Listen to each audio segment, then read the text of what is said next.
Hello friends, இன்னைக்கு நம்ம பார்க்க போறது SSC CGL ல கேட்ட ஒரு question.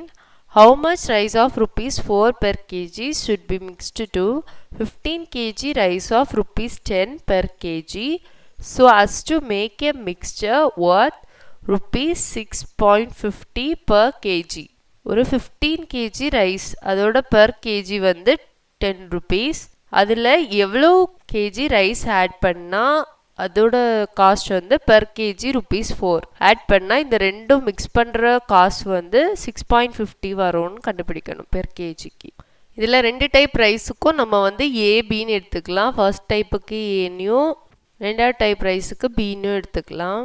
ஃபர்ஸ்ட் என்ன கொடுத்துருக்காங்க, ஃபர்ஸ்ட் டைப் ரைஸோட காஸ்ட் வந்து என்னது 4, ரெண்டாவது உள்ளதுக்கு என்னது 10. இந்த ரெண்டையும் சேர்த்து மிக்ஸ் பண்ணுறதுக்கு காசு என்ன கொடுத்துருக்காங்க 6.50. அப்புறம் ஏயோட கேஜி நமக்கு தெரியாது, அதை வந்து நம்ம எக்ஸ்ன்னு எடுத்துக்கலாம், அதை தான் நம்ம கண்டுபிடிக்கணும். இது பியோட ரைஸோட கேஜி என்னது 15. இப்போ ஃபர்ஸ்ட் இந்த ரெண்டையும் மைனஸ் பண்ணணும். அப்போ என்ன வரும் 2.50 ஈக்குவல் டு என்ன இருக்கு 15. நெக்ஸ்ட் இந்த ரெண்டையும் மைனஸ் பண்ணணும், என்ன வரும் 3.50. இதுக்கு நேராக என்ன இருக்கு எக்ஸ்.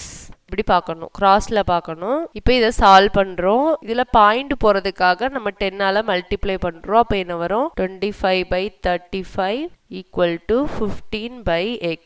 இப்போ இது கேன்சல் பண்ண என்ன ஆகும் 5 7. இதை கிராஸ் மல்டிப்ளை பண்ணுறோம். X equal to 15 into 7/5. இப்போ இந்த ரெண்டே கேன்சல் பண்ணால் என்ன வரும் 3. இப்போ எக்ஸ் ஈக்குவல் டு என்னது 21 kg. The answer. Like, share and subscribe friends.